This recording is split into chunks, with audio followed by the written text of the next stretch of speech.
नमस्कार, city centre show में आपका स्वागत है। आपके साथ मैं हूं गीता जोशी और शुरुआत उत्तर प्रदेश के नोएडा से।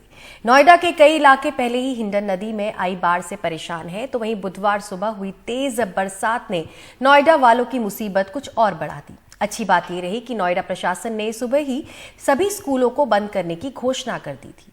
नोएडा से शरद शर्मा और अरविंद उत्तम की रिपोर्ट देखिए।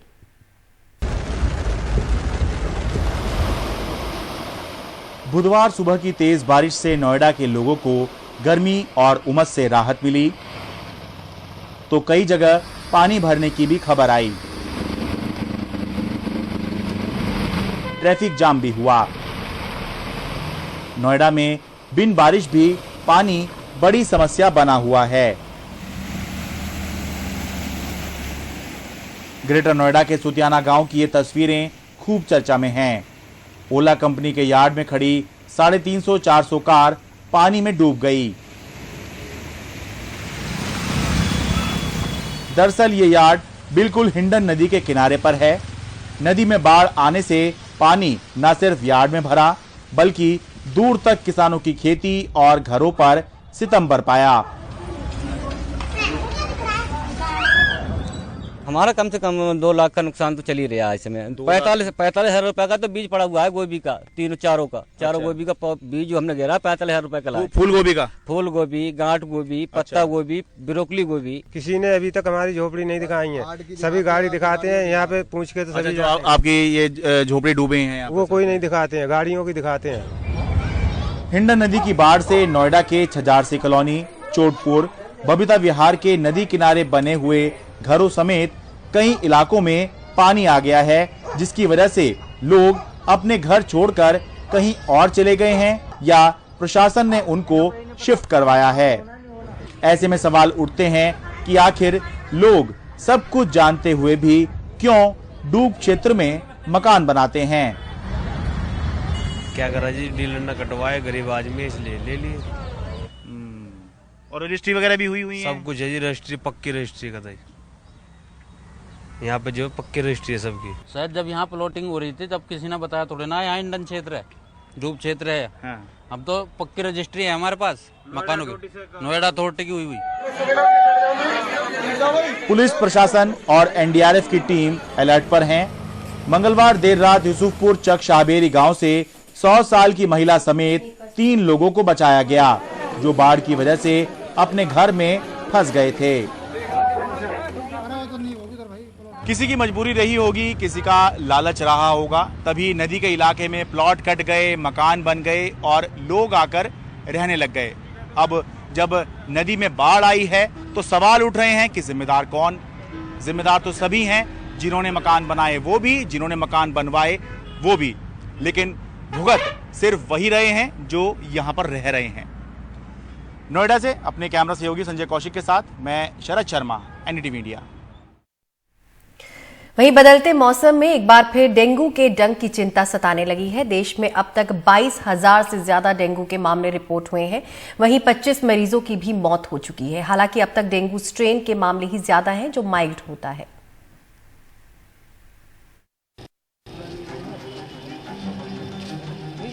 डेंगू एक बार फिर पांव पसार रहा है। मामलों में तेजी से इजाफा हो रहा है। देश के सभी राज्यों में मामले रिपोर्ट हो रहे हैं, लेकिन कुछ राज्य इस बीमारी की कुछ ज्यादा ही गिरफ्त में हैं। केरल में करीब 4,300 मामले, तमिलनाडु में 3,100 से ज्यादा केस, कर्नाटक में केस 2,700 के पार हो चुके हैं, आंध्र प्रदेश में करीब 2,500 केस हैं, महाराष्ट्र में मामले 2,400 के ऊपर है, पुदुचेरी और असम में करीब 800 केस हैं, गुजरात और तेलंगाना में 600 से ज्यादा मामले हैं, तो वहीं राजधानी दिल्ली में 200 डेंगू के मामले रिपोर्ट हुए हैं। इसमें जो मुख्य हैं स्ट्रेन वो डेंगी 1 और डेंगी 2 है। डेंगी 3 और डेंगी 4 भी जो है वो है, और डेंगी 5 भी है जो रिसेंटली रिपोर्ट हुआ है। बाकी डेंगी 1 के लिए ये कहा जाता है कि डेंगी 1 माइल्ड होता है। डेंगी 1 में सीवियर मैनिफेस्टेशन नहीं होते हैं जी। डेंगी 2 जो होता है वो सीवियर मैनिफेस्टेशन करता है। सीवियर का मतलब ये होता है कि पेशेंट को ब्लीडिंग टेंडेंसी हो सकती है, पेशेंट का ब्लड प्रेशर एकदम से फॉल हो सकता है। बात महज मामलों तक नहीं सिमटी। डेंगू से मौतें भी हुई हैं। अब तक 25 मौतों की खबर आई है। इनमें केरल में सबसे ज्यादा 23 मरीजों की मौत हुई। गुजरात में 1 और हरियाणा में 1 डेंगू के मरीज की मौत अब तक हुई है। जानकार बताते हैं कि साफ पानी में डेंगू के एडीज मच्छर को पनपने में हफ्ते भर का वक्त लगता है, पर ख्याल रखने से बचाव मुमकिन है। साथ ही प्लेटलेट्स को लेकर भी ज्यादा हाय तौबा की जरूरत नहीं, कुछ गंभीर मामलों में ही इसकी जरूरत पड़ती है। पूरा जो वेक्टर कंट्रोल है या वेक्टर मैनेजमेंट है वो हमारा इंटीग्रेटेड फॉर्म में होना चाहिए, और दूसरा केस मैनेजमेंट भी इंटीग्रेटेड फॉर्म में होना चाहिए। जो इंटीग्रेटेड वेक्टर कंट्रोल है वो इस तरह से हम देख सकते हैं कि न केवल सिर्फ हम ब्रीडिंग साइट्स को कम करें, बल्कि अगर किसी एरिया में हमारे को मॉस्किटो बहुत ज़्यादा मिलते हैं तो फॉगिंग की जरूरत पड़े तो फॉगिंग करें। सरकार से लेकर एजेंसियों तक अपना काम कर रही हैं, पर हमें भी डेंगू के डंक से बचने और उसको बेअसर करने को लेकर जागरूक रहने की जरूरत है। नई दिल्ली से परिमल कुमार की रिपोर्ट, एनडीटीवी इंडिया। और अगली खबर मुंबई से। करीब 30 सालों से मुंबई की पहचान रहे डब्बे वाले फिलहाल परेशान हैं। पहले की तुलना में पैसे कम मिल रहे हैं, साथ ही मांग में भी कमी आई है, जिसके कारण ऐसे कई लोग हैं जिन्हें लोगों के डब्बे पहुंचाने के साथ ही पार्ट टाइम जॉब भी करना पड़ रहा है। नीलेश बच्चे पिछले 17 सालों से बोरीवली से चर्चगेट का सफर कर लोगों के खाने का डिब्बा पहुंचाने का काम कर रहे हैं। जब इन्होंने काम की शुरुआत की, इनका 50 लोगों का एक ग्रुप था। अब केवल 30 डब्बे वाले ही इनके ग्रुप में बचे हुए हैं। पहले इनका ग्रुप करीब 1500 टिफिन पहुंचाने का काम करता था, वहीं अब इनके पास केवल 700 ग्राहक बचे हैं। इसका असर इनकी आमदनी पर पड़ा है। अब डिब्बे पहुंचाने के साथ ही रात को पार्ट टाइम नौकरी भी करते हैं। बोरोली में मेरा पिकअप एरिया है टिफिन का, वहाँ पे मैं पिकअप करके पूरा बोरोली से लेके चर्चगेट तक पहुँचाने का काम करता है। उसके बाद मैं 6 बजे बोरोली से निकलता हूँ, वापस 7 बजे थाना में पहुँचता हूँ। थाना में जाके मैं 7 बजे से 10 बजे तक पार्ट टाइम का ऑनलाइन एग्रीमेंट का काम करता हूँ। नीलेश के ही तरह ऐसे कई डब्बे वाले हैं जिन पर कोरोना के दौरान पड़ा असर अब तक कायम है। वर्क फ्रॉम होम और कई स्कूलों में खुली कैंटीन ने भी इनकी जेब पर असर डाला है। दिन भर लोगों के टिफिन पहुँचाने का काम करने के बाद विष्णु काल्डो के शाम के समय अपने ही घर के पास एक किराने की दुकान में बतौर डिलीवरी बॉय काम करते हैं। इनका कहना है कि मेहनत पहले से ज्यादा कर रहे हैं, लेकिन पैसे कम मिल रहे हैं। वर्किंग आवर्स और मेहनत दोनों भी बढ़ गए, मगर अभी करना पड़ेगा ना हमें। अगर हमारे परिवार की परवरिश करनी है तो उसके लिए तो करना पड़ता है। बुजुर्गों पर सबसे ज्यादा असर पड़ा है, जो पार्ट टाइम जॉब भी नहीं कर सकते हैं। पीढ़ियों से इसी पेशे से जुड़े रहने के बाद भी ऐसे कई हैं जो ये सब छोड़ गांव में खेती करने लगे थे और अब काम मिलने पर वापस लौटे हैं। 2 बरस गांव में गया, उधर भाजी का शाक भाजी का धंधा चालू किया, रोड में भाजी बेचा। 2 बरस के बाद इधर अपना रूम था, इसके लिए वापस बम्बई में चालू हो गया, इसके लिए आया। इनकम में फर्क पड़ा है? हाँ पड़ा ना, इनकम में पड़ा ना, फर्क पड़ा है। ऑनलाइन डिलीवरी 130 साल पुराने इस पेशे के सामने सबसे बड़ी चुनौती है। वहीं अब इनकी संस्था सेंट्रल किचन और ऐप के जरिए अपने लोगों और अपनी परंपरा को दोबारा से मजबूत करने की कोशिश कर रही है। पहले करीब 5000 डब्बे वाले मौजूद थे, लेकिन फिलहाल शहर में केवल 1500 डब्बे वालों के पास ही काम बचा है। हम लोगों ने एक सेंट्रल किचन का माध्यम स्टार्ट करने का सोच रहे, तो उसमें जो महिला, घरेलू महिला जो घर पे बैठ के जो उनके घर वाले को जो खाना दे रहे थे, उसी माध्यम से वो जिनको जरूरत है उनको देने की वो दे पाए। कि हर मुंबईकर आज भी हम जैसे वॉचमैन से लेकर सीईओ तक, उनको हर किसी को हमारा डब्बे का पेमेंट अफोर्डेबल है, उसी प्रकार से वो ऐप इस प्रकार से होगा कि हर मुंबईकर उसको बेनिफिट ले सके। 130 सालों से मुंबई की पहचान बने ये डब्बे वाले अब एक ऐसे मोड़ पर हैं जहां पर वो अपने भविष्य को लेकर दुविधा में हैं। डिजिटल होती इस दुनिया का असर इनकी जेब पर पड़ा है और ऐसे में अब वो अपनी समस्या का समाधान निकालने की कोशिश में लगे हुए हैं। मुंबई से कैमरा पर्सन प्रवीण जिरोहित के साथ सोहित मिश्रा, एनडीटीवी इंडिया।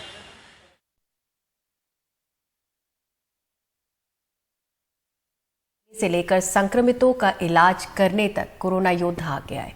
सरकार ने उन्हें मान सम्मान देने का ऐलान कर दिया, लेकिन साल भर पहले उनकी नौकरी छीन ली। 1 साल ये मध्य प्रदेश में आंदोलन कर रहे हैं, लेकिन इनकी संविदा नियुक्ति के आदेश जारी नहीं हुए हैं। देखिए अनुराग द्वारी की रिपोर्ट।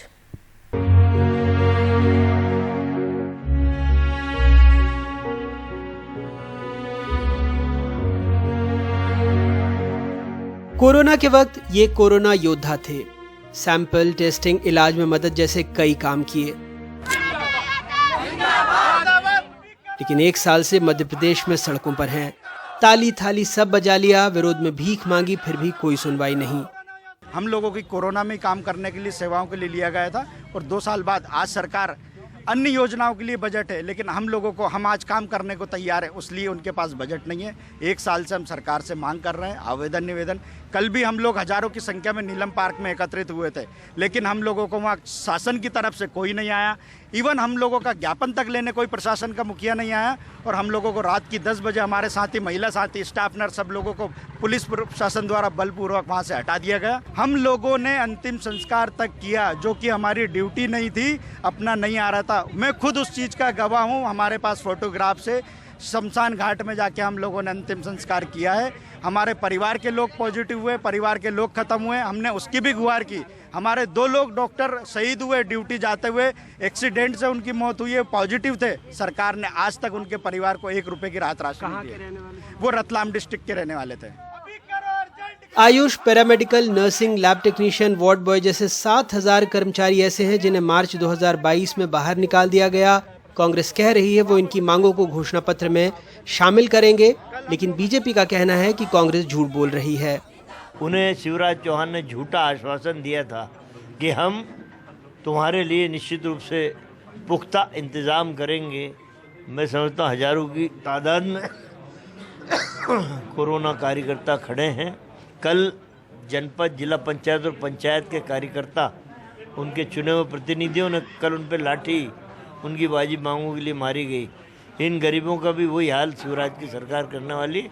हम इन्हें पनाह देंगे, इनके लिए अपने वचन पत्र में जगह रखेंगे। सबको पता है ना कांग्रेस की सरकार आनी है, ना कोई वादा पूरा होना, इसलिए जो मुंह में है रोज घोषणा कर रहे हैं। 1500 रुपये नारी सम्मान, 500 रुपये में सिलेंडर, बिजली बिल माफ और तमाम घोषणाएं कर रहे हैं, नियुक्तियां और तमाम वादे कर रहे हैं। सबको पता है कि 15 महीने की सरकार में धोखा किया। शिवराज सरकार उनकी वाजिब मांगों पर आवश्यक निर्णय को लेकर विचार कर रही है और समय आने पर आवश्यक निर्णय लिया जाएगा। जुलाई में ही संविदा कर्मचारियों के सम्मेलन में मुख्यमंत्री ने इन्हें प्रणाम किया था। मध्य प्रदेश का जो भव्य भवन आज बन के खड़ा हो रहा है, उसके नींव के पत्थर अगर कोई है तो हमारे संविदा कर्मी हैं आप। और इसलिए मेरे भांजे भांजियों, मैं तुम्हारी जिंदगी से अनिश्चितता समाप्त करने आया हूं। लेकिन लगता है बात प्रणाम से आगे नहीं बढ़ पाई। ये कोरोना योद्धा हैं। कोरोना के वक्त जब हम और आप अपने घरों में थे, ये सेवाएं दे रहे थे, लेकिन जैसे ही कोरोना खत्म हुआ, इनका आरोप है कि ये सड़क पर आ गए हैं। भोपाल से अपने कैमरा सहयोगी रिजवान खान के साथ अनुराग द्वारी, एनडीटीवी इंडिया। भारत सरकार के ऊर्जा मंत्रालय के अधीन महारत्न कंपनी REC लिमिटेड ने बताया है कि REC का मुनाफा 21% बढ़ा है और 987 दिनों में ग्रामीण इलेक्ट्रिफिकेशन का काम पूरा किया गया है। REC लिमिटेड के CMD विवेक कुमार देवांगन से बात की हमारे सहयोगी अश्विनी कुमार सिंह ने। 100% विलेज इलेक्ट्रिफिकेशन हमने अप्रैल 2018 में पूर्ण किया। लगभग 18,378 गांव का इलेक्ट्रिफिकेशन रिकॉर्ड 987 दिन में किया, अगेंस्ट द टारगेट ऑफ 1000 दिनों में। उसके पश्चात विलेज इलेक्ट्रिफिकेशन करने के पश्चात हमने हाउस होल्ड इलेक्ट्रिफिकेशन का बीड़ा उठाया था अंडर सौभाग्य योजना के तहत। सौभाग्य योजना के तहत लगभग 2,86,00,000 घरों में हमने बिजली पहुंचाई थी।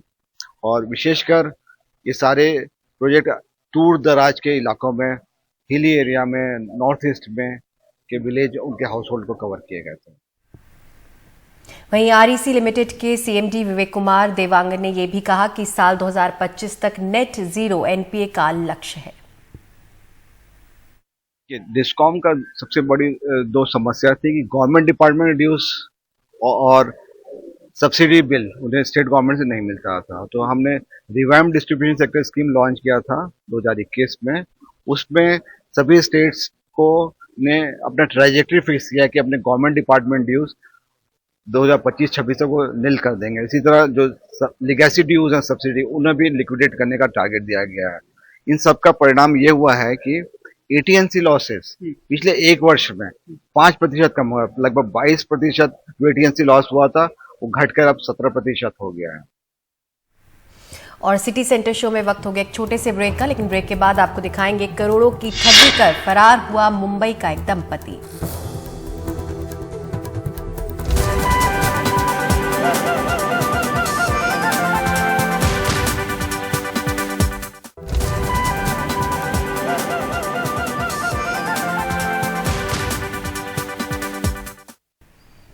और अगली खबर मुंबई से। मुंबई के एक दंपति पर शेयर ट्रेडिंग फर्म बनाकर 1000 करोड़ की ठगी का आरोप लगा है। ठगी के सैकड़ों शिकारों में से मुंबई में रहने वाले पूर्व विधायक कृष्णा हेगड़े भी हैं। कृष्णा हेगड़े ने पुलिस में एफआईआर दर्ज करवाई है और मुख्यमंत्री एकनाथ शिंदे से मिलकर दोनों के खिलाफ लुकआउट नोटिस जारी करवाने की अपील की है।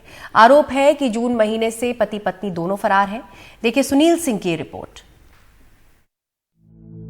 पति पत्नी आशीष मेहता और शिवांगी लाड मेहता ने ब्लिस कंसल्टेंट के जरिए शेयर ट्रेडिंग में मुनाफे का ऐसा सब्ज बाग दिखाया कि सैकड़ों लोगों ने अपनी सारी जमा पूंजी लगा दी। लेकिन जब दोनों अचानक गायब हो गए तो सबके पैरों तले जमीन खिसक गई। एक दोस्त के द्वारा मैंने ब्लिस कंसल्टेंट्स में पिछले 1 साल से इन्वेस्ट किया है और मेरा सारा पैसा पूरा लॉस हो गया और मैं बर्बाद हो गई। मैंने ब्लिस कंसल्टेंट्स में 1.25 करोड़ इन्वेस्ट किया है। आशीष मेहता कहाँ है मुझे नहीं पता। मैंने पुलिस में कंप्लेंट किया है। कंपनी की ऐप DIFM के जरिए 30 लाख रुपए निवेश कर चुके पूर्व विधायक कृष्णा हेगड़े कहते हैं कि सब कुछ सामान्य ट्रेडिंग कंपनी जैसा ही था, इसलिए शक की कोई गुंजाइश ही नहीं थी। मुंबई में और हिंदुस्तान में बहुत सारे कंपनीज है जहाँ पर कभी कभी आप चाहिए तो खुद के अकाउंट से ट्रेड करो या कोई आप कंसल्टेंट को दे दो जो आपके बिहाफ में ट्रेड करे। ब्लिस कंसल्टेंट्स ऐसे ही एक कंसल्टेंसी कंपनी है जो आपके बिहाफ में ट्रेड करके आपको मुनाफा देता था और खुद मुनाफा रखता था। तो इसमें कोई संकोच की बात नहीं है, लेकिन ये जो है जो इनकी अल्टीरियर मोटिव थी वो लोगों को फंसाने की मोटिव थी। अब जबकि दोनों फरार हैं, तो पुलिस में एफआईआर दर्ज कराई गई है और कृष्णा हेगड़े मुख्यमंत्री एकनाथ शिंदे से मुलाकात कर दोनों के खिलाफ लुकआउट नोटिस निकलवाने की अपील कर चुके हैं। कृष्णा हेगड़े के मुताबिक बैंक की मदद से वो अब तक 165 करोड़ रुपए फ्रीज कराने में कामयाब रहे हैं, लेकिन ठग दंपत्ति पहले ही करोड़ों रुपए गायब कर चुके हैं। जो मेरी नॉलेज है इसके हिसाब से लगभग 3000 से ज़्यादा इन्वेस्टर्स इसमें फंस चुके हैं और हज़ारों करोड़ रुपए का ये स्कैम है।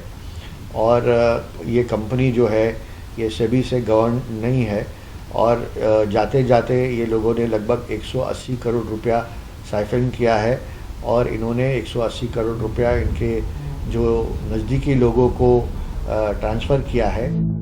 लोगों के पैसे से शानदार जीवन जीने वाले और अब फरार दंपत्ति पर मध्य प्रदेश के शिवपुरी में नशीले पदार्थों के NDPS के एक मामले में भी शामिल होने का आरोप है। इधर मुंबई पुलिस ने एफआईआर दर्ज कर जांच शुरू कर दी है। डीसीपी कृष्णकांत उपाध्याय ने NDTV को बताया कि अभी तक 5 से 6 निवेशकों का बयान दर्ज किया जा चुका है और आगे की जांच जारी है। मुंबई से कैमरामैन अशोक महारी से सुनील सिंह, NDTV इंडिया के लिए। और सिटी सेंटर शो में फिलहाल बस इतना ही। मुझे दीजिए इजाजत, लेकिन देश और दुनिया की बाकी खबरों के लिए आप बने रहिए हमारे साथ, देखते रहिए NDTV इंडिया। नमस्कार।